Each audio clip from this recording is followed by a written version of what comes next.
Hi അപ്പോൾ ഇന്നത്തെ എപ്പിസോഡിന്റെ promo വന്നിട്ടുണ്ട്. എല്ലാവരുടെയും PR-നെ പൊളിച്ചെടുക്കുന്നുണ്ട് ലാലേട്ടൻ. അനീഷിനെയും ബിന്നിയെയും അനുമോളെയും ലാലേട്ടൻ പ്രൊമോയിൽ എഴുന്നേൽപ്പിച്ച് നിർത്തുന്നുണ്ട്. എന്നിട്ട് PR-നെ പറ്റി സംസാരിക്കുകയാണ്. എന്താണ് PR എന്ന് ലാലേട്ടൻ ചോദിച്ചപ്പോൾ അനീഷ് എനിക്കതിനെ പറ്റി ഒന്നും അറിയില്ല എന്നാണ് പറഞ്ഞത്. അത് കേട്ടതും പെട്ടെന്ന് ലാലേട്ടന് ദേഷ്യം വന്നു. അറിയില്ലെന്നോ?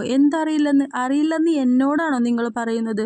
അതിനുള്ള തെളിവ് ഞാൻ കാണിച്ചു തരട്ടെ എന്നൊക്കെ ലാലേട്ടൻ ചോദിക്കുന്നുണ്ട്. 5 വർഷമായി ബിഗ് ബോസിലേക്ക് കയറാൻ ശ്രമിച്ചുകൊണ്ടിരിക്കുന്ന ഒരു വ്യക്തിയാണ് അനീഷ്. എന്താണ് ബിഗ് ബോസ് എന്നും ആ ഷോയിൽ എങ്ങനെയൊക്കെ നിൽക്കണമെന്നും പുറത്തുനിന്ന് പഠിച്ചിട്ട് വന്ന ഒരു വ്യക്തി കൂടിയാണ് അനീഷ്. അത്രയും ഡീറ്റെയിൽ ആയിട്ട് ബിഗ് ബോസ് എന്ന ഷോയിനെ കുറിച്ച് അറിയാം എന്ന് അവകാശപ്പെടുന്ന ഒരു വ്യക്തി PR-നെ കുറിച്ച് മാത്രം അറിയില്ല, അത് ഞാൻ കേട്ടിട്ടില്ല എന്ന് എങ്ങനെ പറയാൻ പറ്റും?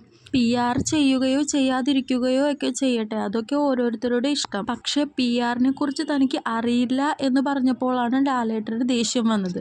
അവിടെ നിൽക്കുന്ന ഭൂരിഭാഗം മത്സരാർത്ഥികൾക്കും PR ഉണ്ട് എന്ന് പ്രേക്ഷകർക്ക് എല്ലാവർക്കും അറിയാവുന്ന ഒരു കാര്യമാണ്.